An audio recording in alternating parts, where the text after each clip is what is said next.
Haleluya. Kita akan lanjutkan pembahasan masa raya Tuhan dalam seri pemahaman firman bagian ke-12. Saat ini kita dalam pembahasan masa raya Pentakosta dalam aplikasi eklesiologis, suatu penerapan di dalam pergerakan dan kuasa gereja yang dihasilkan oleh pencurahan Roh Kudus di kamar loteng Yerusalem. Kita akan berbicara secara khusus tentang kuasa Pentakosta,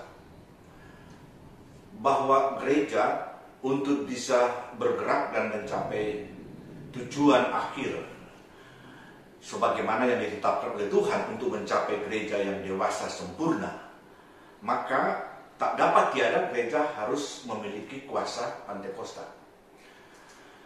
Dalam Keluaran pasal 19 ayat 16 sampai 19, di situ tercatat, dan terjadilah pada hari ketiga pada waktu terbit fajar ada buruh dan kilat dan awan padat di atas gunung dan bunyi sangkakala yang keras sehingga gemetarlah seluruh bangsa yang ada di perkemahan.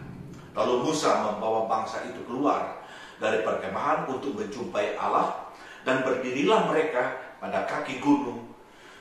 Gunung Sinai ditutupi seluruhnya dengan asap, karena Tuhan turun ke atasnya dalam api.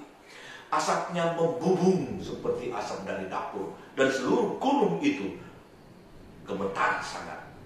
Bunyi sangkakala kian lama kian keras. Berbicaralah Musa, lalu Allah menjawab dalam burung.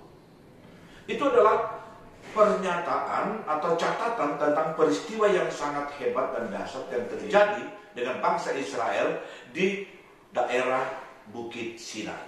Pada waktu mereka ada di sana pada hari ke-50, dan di sana umat Tuhan berhimpun di sekitar lereng Gunung Sinai, dan Tuhan turun ke atas Bukit Sinai itu. Kehadiran Allah itu merupakan suatu kehadiran yang mendemonstrasikan kedahsyatan dan keajaiban kuasa Allah untuk melindungi dan menuntun umatnya dalam sebuah perjalanan mencapai tanah perjanjian. Dan itu kemudian yang berlaku bagi bangsa Israel. Setelah dari Sinai, mereka kemudian bergerak dengan semua kelengkapan-kelengkapan yang Tuhan telah berikan kepada mereka, maka mereka bergerak dari waktu ke waktu. Dan apa yang terjadi di Sinai itu sebenarnya merupakan gambaran dengan apa yang terjadi untuk gereja Tuhan yang tercantum di dalam Kisah Rasul pasal 2 ayat 1 sampai 4. Sudah beberapa kali kita membaca ayat ini, tapi ini adalah satu bagian yang penting sebagai senario Allah untuk menyatakan keajaiban penyertaannya dengan keajaiban kuasanya kepada gereja Tuhan. Saya baca dalam Kisah pasal 2 ayat 1 sampai 4. Ketika tiba hari Pentakosta, semua orang percaya berkumpul di satu tempat. Tiba-tiba turunlah dari langit suatu bunyi seperti tiupan angin keras yang memenuhi seluruh rumah di mana mereka duduk. Dan tampaklah kepada mereka lidah-lidah seperti nyala api yang bertebaran dan hinggap pada mereka masing-masing. Maka penuhlah mereka dengan Roh Kudus. Lalu mereka mulai berkata-kata dalam bahasa-bahasa lain seperti yang diberikan oleh Roh itu kepada mereka untuk mengatakannya. Ini adalah peristiwa yang terjadi setelah Tuhan Yesus naik ke surga. 10 hari kemudian murid-murid yang menanti janji Bapa itu, dan tepat pada hari Pentakosta atau hari ke-50 setelah Paskah, maka Tuhan turun dalam kedahsyatan dan keajaiban kehadirannya, mengurapi dan membaptiskan murid-murid itu dengan Roh Kudus. Roh Kudus melengkapi mereka dengan keajaiban kuasa untuk supaya mereka itu menjadi suatu kesatuan dari rencana Allah yang sangat besar untuk dapat melakukan sebuah pergerakan yang sangat ajaib di dunia dari waktu mereka sampai pada hari-hari yang terakhir ini. Dan Kenapa gereja itu memiliki kekuatan yang sangat mengagumkan dan dahsyat? Itu karena Roh Kudus yang diberikan oleh Bapa, ya, yang diinginkan oleh Tuhan Yesus pada waktu dia naik ke surga, itu memiliki kuasa atau sesuatu yang sangat hebat yang dikaruniakan kepada gereja. Coba kita lihat dalam Kisah 1 ayat 8.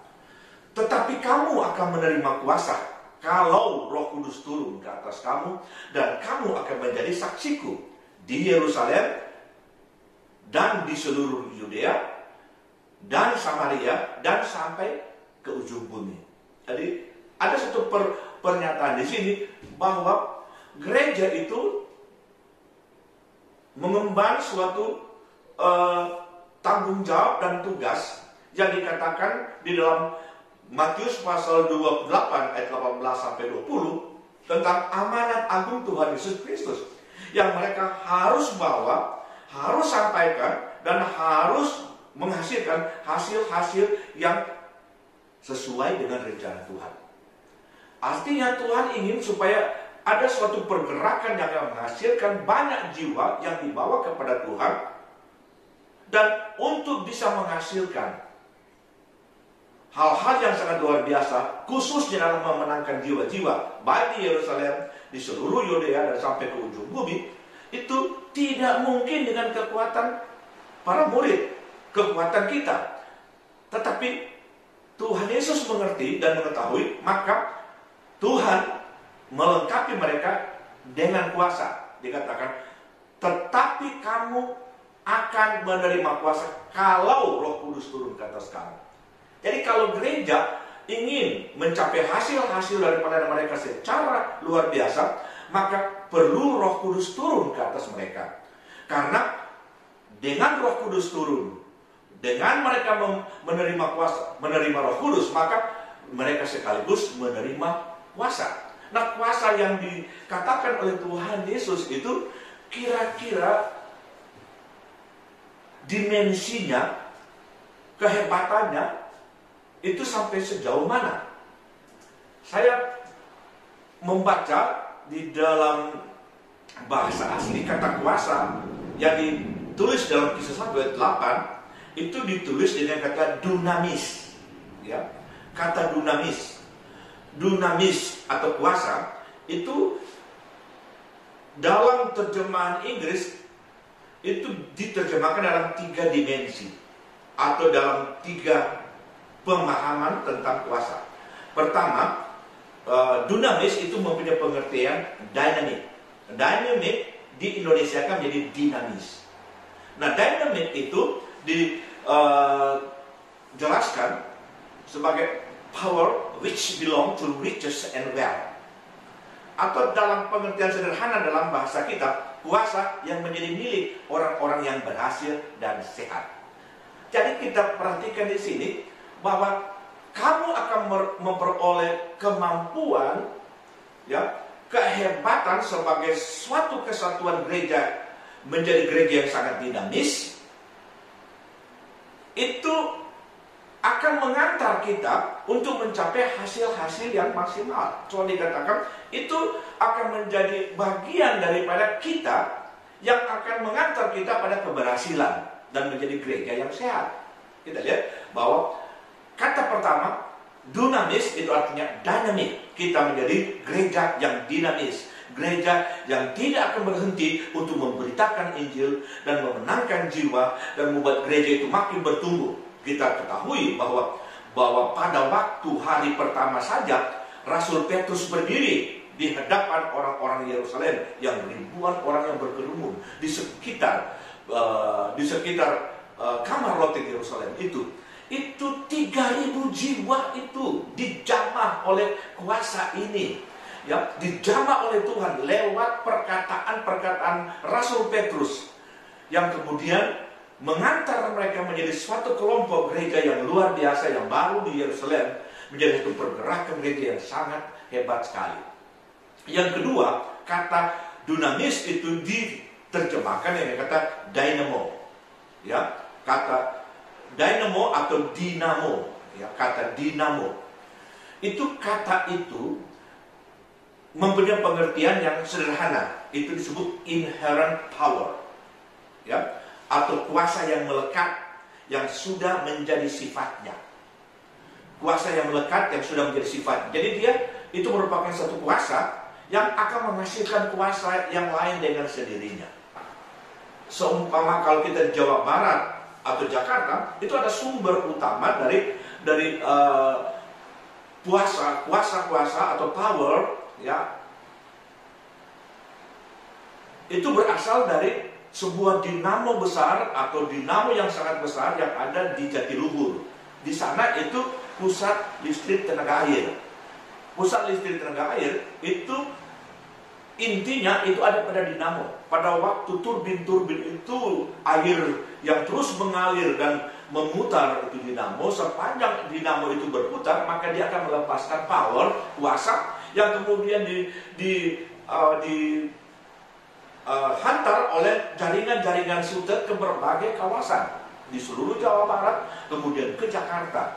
Dari Sutet itu kemudian masuk pada jaringan-jaringan yang bisa dialirkan ke perkantoran, ke pabrik, ke berbagai tempat, ke perumahan. Di mana ada jaringan yang terpasang, maka kita itu dengan mudah itu mendapatkan power. Dan itu terus menerus.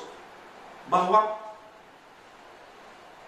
kehebatan dari dinamo itu sebenarnya berbicara tentang kehebatan dari kuasa Roh Kudus. Roh Kudus itu merupakan dinamo kita yang tidak akan pernah berhenti. Dia akan melepaskan power, dan kalau kita merupakan bagian gereja yang berada pada jaringan yang sama, maka kita itu akan menghasilkan kuasa.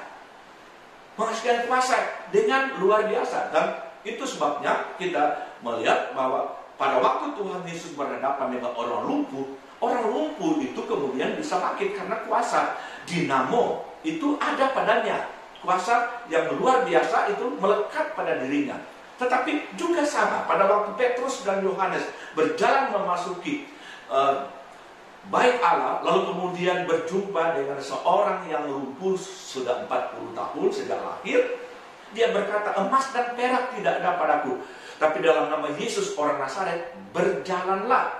Dia memegang tangan orang itu, dia berdoa, dan tiba-tiba dia melepaskan inherent power atau kuasa yang melekat padanya dalam nama Yesus, dan orang itu bisa berjalan. Bukan Petrus, tetapi kuasa yang sama yang digunakan oleh Tuhan Yesus, kuasa dari Roh Kudus, itu juga digunakan oleh Rasul Petrus. Rasul Paulus itu, dia berjumpa dengan banyak orang yang dalam keadaan sakit, dalam keadaan yang tidak mungkin bisa sembuh. Tiba-tiba orang itu bisa sembuh. Dan itu adalah hal yang sama yang akan dialami atau bekerja dalam setiap pemberitaan Injil yang kita kerjakan sebagai gereja Tuhan pada hari ini. Yang terakhir kata dunamis itu kata dynamite. Itu dynamite itu dalam bahasa Indonesia dinamit. Itu dalam terjemahan yang berkaitan dengan dunamis ini, itu disebut power for performing miracles. Power for performing miracles. Kuasa yang menghasilkan mujizat. Ini hal-hal yang kita tidak duga, tapi dalam pelayanan kita akan melihat keajaiban-keajaiban mujizat Allah itu akan terus-menerus terjadi. Dan itu yang terjadi pada hari pertama pada waktu Rasul Petrus berbicara tentang firman, mempertanggungjawabkan apa yang terjadi di kamar roti Yerusalem. Secara ajaib tiba-tiba 3.000 jiwa telah dijamah oleh kuasa dinamit ini, membuat suatu ledakan yang dahsyat di Yerusalem. 3.000 jiwa itu bertobat. Jadi penting sekali untuk kita mengalami baptisan Roh Kudus atau mengalami pengalaman yang sama.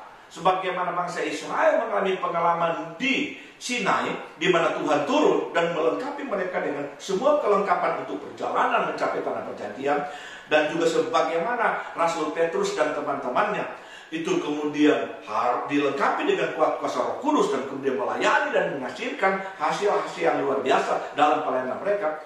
Kita juga harus mengalami pengalaman itu. Baptisan Roh Kudus dalam pemahaman merupakan anugerah perbuatan eksklusif Tuhan Yesus terhadap orang percaya. Dan ini merupakan janji Bapa yang dilepaskan oleh Tuhan Yesus bagi orang-orang percaya. Saat kita dibaptiskan dalam Roh Kudus, Tuhan Yesus membaptiskan kita dalam Roh. Dan Dia atau kita dilengkapi dengan kuasa dari tempat yang maha tinggi untuk memulaikan satu pergerakan yang ajaib dalam tubuh Kristus dan melaksanakan misi amanat agung Tuhan Yesus Kristus. Ya. Dibaptis dalam Roh dan dipenuhi dengan Roh Kudus adalah dua cara penyampaian atas pengalaman yang sama. Oleh baptisan Roh, orang percaya dimasukkan dalam kuasa Roh Kudus agar menjadi saksi Kristus. Pengalaman yang dicirikan sebagai kepenuhan Roh yang berdampak pada penerapan Roh sepenuhnya ke seluruh wilayah keberadaan kita. Tadi kita lihat tentang bagaimana baptisan Roh Kudus yang kita alami itu sekaligus kita sebagai bejana itu dipenuhkan dengan Roh Kudus.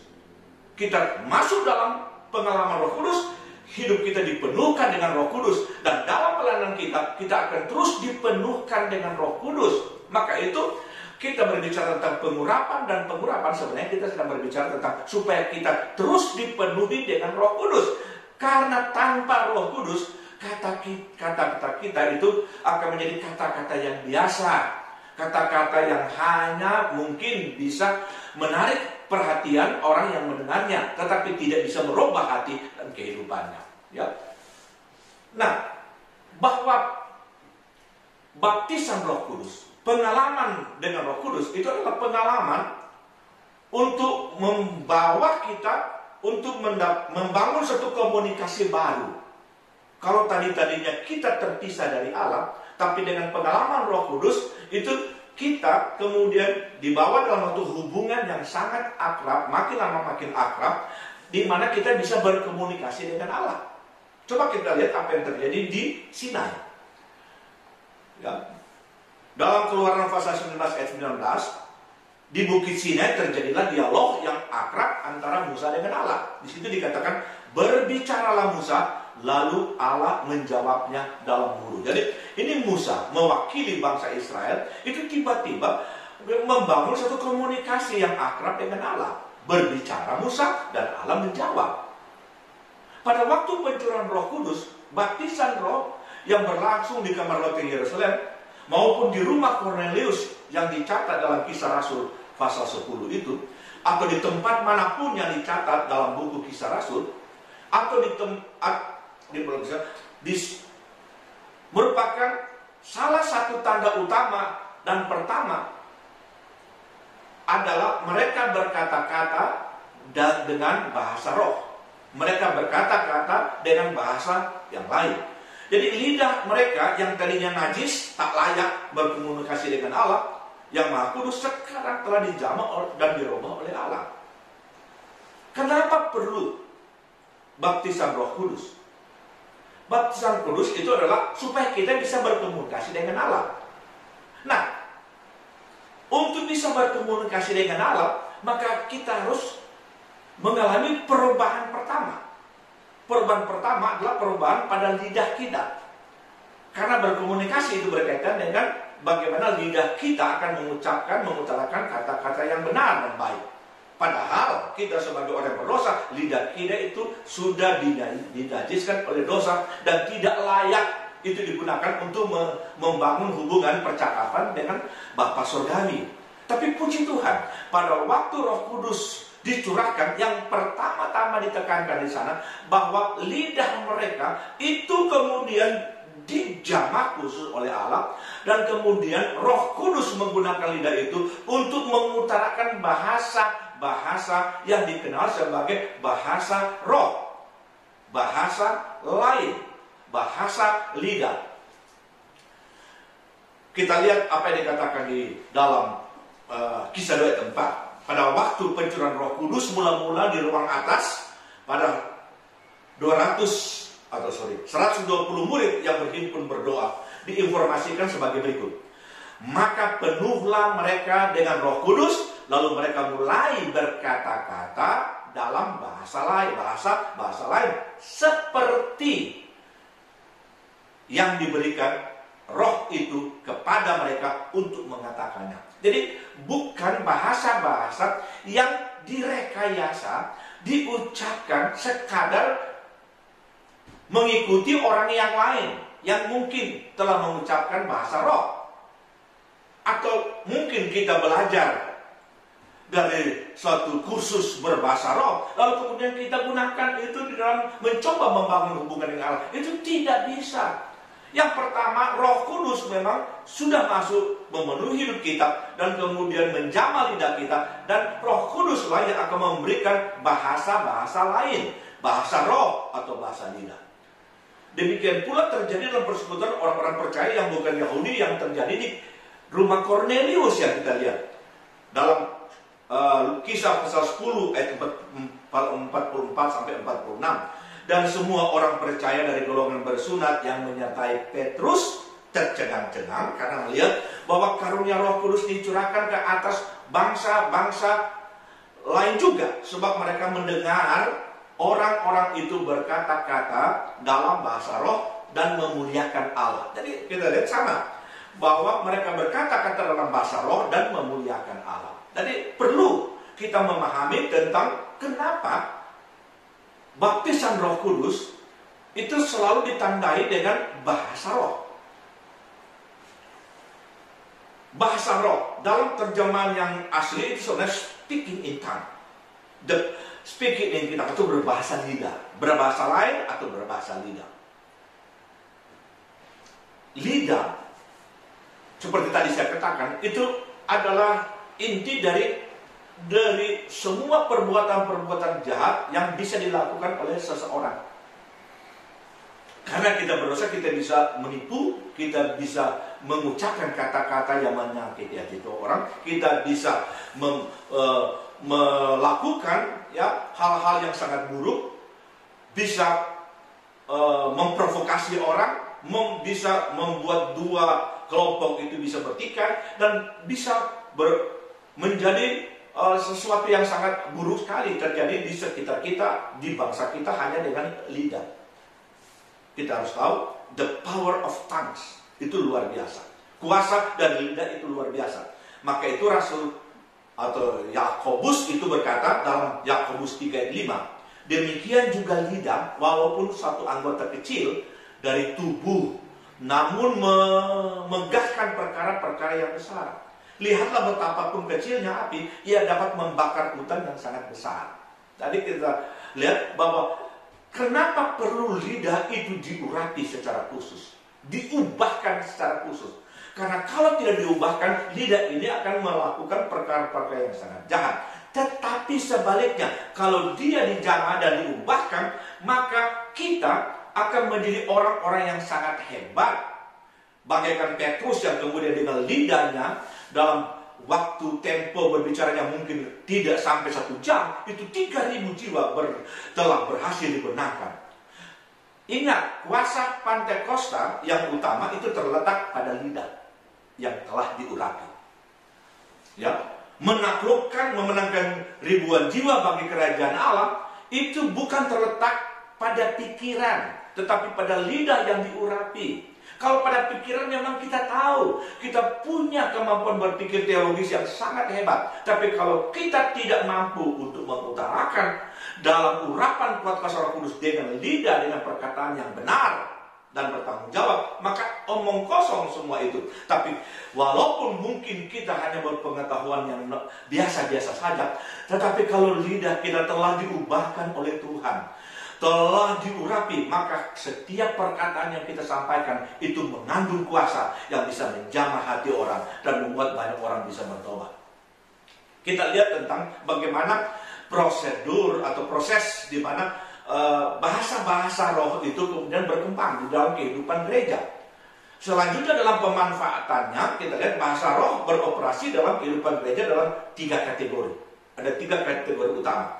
Pertama, ya, glossais atau glossolalia. Jadi bahasa roh itu ditulis dalam bahasa Yunani glossais, atau kemudian dilengkapi oleh peraturan roh menjadi glossolalia. Itu bahasa yang kita dan orang lain tidak bisa mengerti. Dan itu menjadi tanda baptisan atau kepenuhan Roh Kudus, yang apabila digunakan dalam doa-doa kita, Jadi kita kemudian pada waktu pertama lidah kita dijamah oleh Roh Kudus, kita boleh berkata-kata dalam bahasa roh. Kemudian terus menerus kalau kita dipenuhi, kita kemudian bisa menggunakan, memanfaatkan bahasa roh itu bukan hanya sekadar sebagai satu tanda baptisan Roh Kudus, ya, tetapi sekaligus menjadi suatu alat komunikasi antara kita dengan Tuhan kita. Berfungsi sebagai komunikasi langsung antara kita dengan Tuhan yang memanfaatkannya bagi peneguhan dan kekuatan iman kita. Jadi bahasa roh, ya, atau bahasa lidah, speaking in tongue, yang kemudian kita jadikan doa-doa kita, itu dalam 1 Korintus 14 ayat 2 dikatakan, itu akan meneguhkan iman kita kalau kita menggunakannya. Yang kedua, speaking in tongue, itu bahasa yang kita tidak mengerti atau juga kita tidak belajar, tetapi orang yang mendengarnya mengerti. Ya, ditujukan untuk secara khusus berbicara kepada mereka-mereka yang mendengarnya, sehingga mereka menjadi takjub, heran, lalu diteguhkan dan dipulihkan, bahkan diselamatkan. Ini yang pada umumnya terjadi di Yerusalem.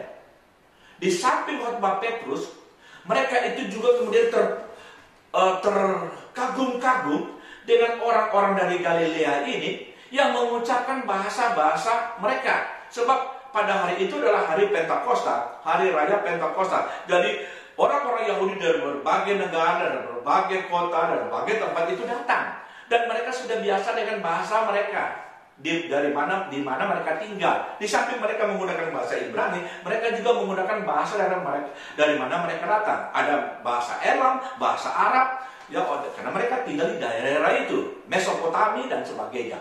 Lalu kemudian pada waktu itu murid-murid mulai berkata-kata, dan sebagian dari mereka berkata-kata dalam bahasa dari kelompok orang Arab.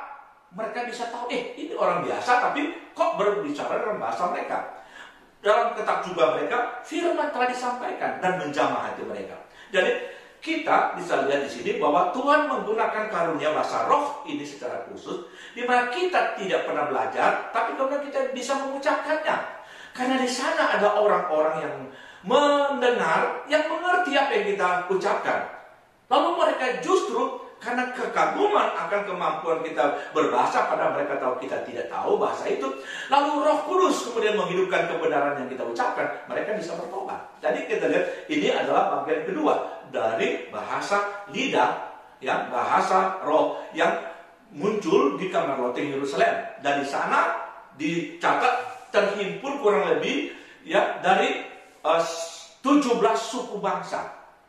Dari 17 suku, dari 17 bangsa, dari 17 negara atau tempat dari mana mereka datang. Dan 17 suku bangsa itu digunakan oleh sekian ribu orang. Maka itu pada waktu Petrus mengucapkan firman, itu meneguhkan apa yang mereka telah dengar dari bahasa roh yang diucapkan oleh murid-murid yang lain. Lalu mereka bisa bertobat. Itu adalah keajaiban. Saya tidak mengerti bahasa Mandarin, tapi kalau Roh Kudus ingin berbicara lewat mulut saya dalam suatu ibadah, dalam suatu fellowship, ya, di mana di situ ada orang Mandarin yang perlu diberikan pemahaman tentang firman, maka mungkin saya bisa berkata-kata, saya pikir itu hanya merupakan bahasa lidah biasa, tapi ternyata itu adalah bahasa Mandarin yang kemudian bahasa itu bisa dimengerti oleh orang-orang itu, dan mereka bisa bertobat.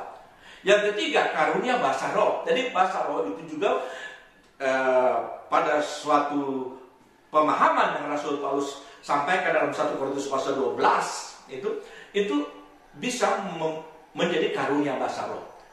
Manfaatnya sama dengan karunia bernubuat, ya, yang tentu saja harus diterjemahkan artinya oleh mereka yang menerima karunia mengartikan makna roh. Jadi orang yang berkarunia bahasa roh itu harus disertai dengan orang yang memiliki karunia mengartikan makna roh.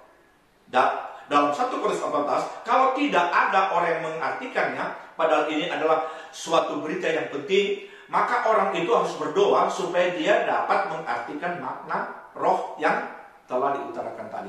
Itu Roh Kudus akan lakukan hal yang luar biasa. Dan manfaatnya itu untuk membangun, menasihati, dan menghibur jemaat. Jadi karunia pemutaraan seperti karunia bahasa roh, karunia mengartikan makna roh, karunia nubuat, itu adalah karunia-karunia yang akan membangun, karunia yang harus menasihati dan menghibur jemaat. Jadi dia dilepaskan di dalam satu fellowship, satu perkumpulan. Nah, kita lihat, tadi saya berkata tentang kuasa Pentakosta. Kuasa Pentakosta itu pertama kita lihat kuasa dari hasil lidah yang telah diurapi dan kemudian menyampaikan kata-kata firman, baik secara langsung maupun dengan karunia-karunia bahasa roh dan mengartikan makna roh, atau dengan karunia di mana kita bisa mengucapkan bahasa dari orang lain di mana kita tidak tahu. Itu begitu luar biasa. Kita tahu bahwa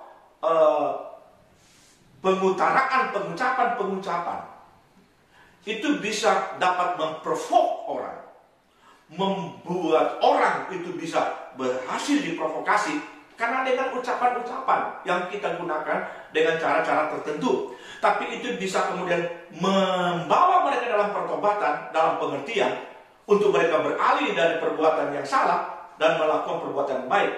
Dan itu dilakukan oleh gereja dengan perkataan-perkataan.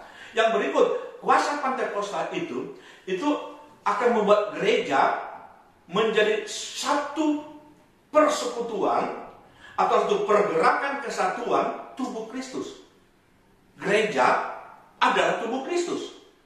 Dan kalau gereja adalah tubuh Kristus, artinya gereja itu harus menjadi satu, membuat gerakan yang sama dalam setiap apa yang dikerjakannya, dan itu akan membuat hasil yang besar. Ingat, di dalam pelaksanaan Hari Raya Pentakosta bagi bangsa Israel, itu mereka akan melakukan suatu upacara bikurim. Yang menarik pada bikurim, buah sulung kedua itu namanya. Jadi buah sulung kedua adalah 2 ketul roti. Hal ini menunjukkan kesatuan dalam tubuh Kristus serta kesaksiannya.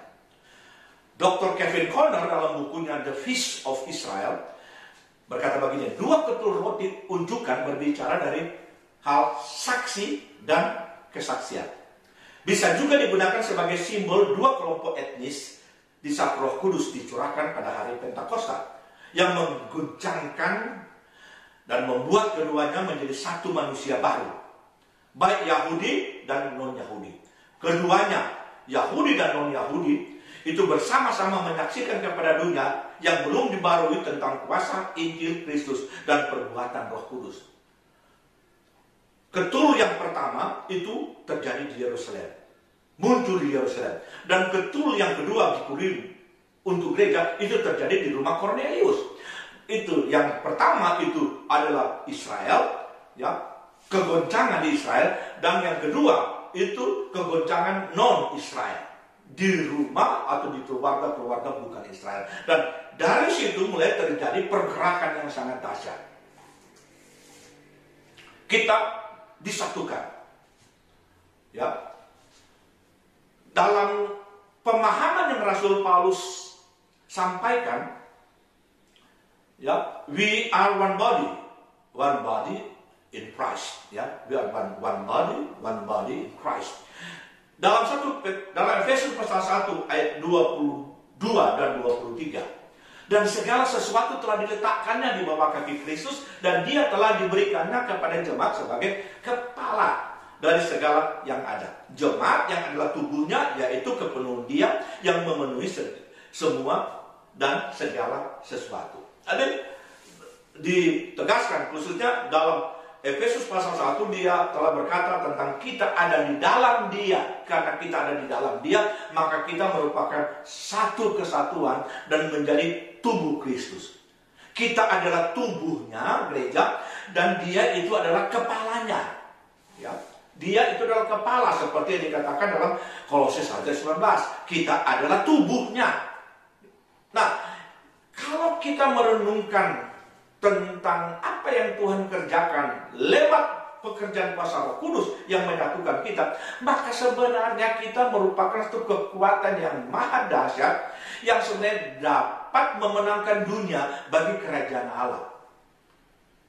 Karena kalau kita betul-betul menjadi satu kesatuan dan kemudian mengerti bahwa kita telah ditempatkan kepada organ-organ tertentu dalam tubuh Kristus dan kita bisa bergerak secara bersama-sama, we are one body in Christ, maka kita akan menghasilkan satu pergerakan yang mengguncangkan dunia.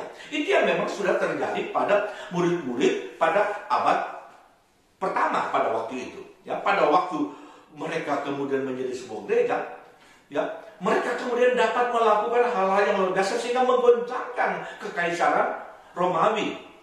Sehingga Rasul Paulus itu harus dibawa sampai ke Roma.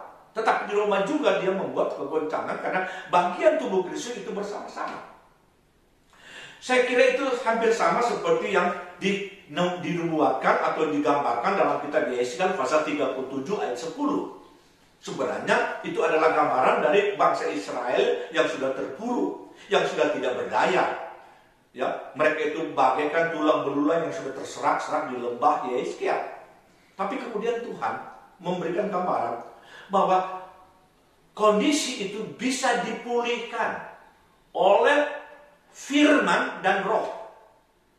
Maka itu Tuhan panggil kepada Yesaya ke lembah itu, lalu kemudian supaya Yesaya berfirman.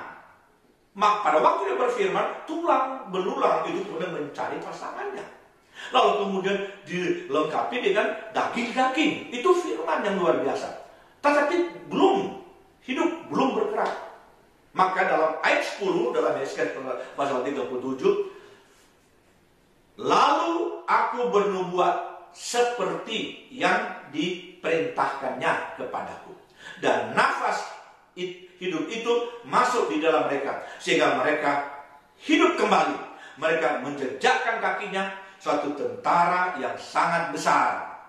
Jadi kita perhatikan di sini bahwa apa yang dialami oleh Yehezkiel melihat satu pergerakan yang sangat luar biasa di lembah Yehezkiel. Dia melihat tentang umat Tuhan yang bangkit dari ketidakmungkinan. Mereka bangkit menjadi bala tentara yang besar. Itu sebenarnya berbicara tentang gereja dengan kuasa Roh Kudus sebagai nafas hidup yang akan membuat gereja akan bergerak dalam kesatuan tubuh Kristus yang hebat dan luar biasa, khususnya yang harus terjadi pada akhir zaman menjelang kedatangan Yesus pada kali yang kedua. Kita lihat pencurahan Roh Kudus menciptakan gelombang di seluruh dunia ketika Roh Kudus terus bekerja dengan kuasa.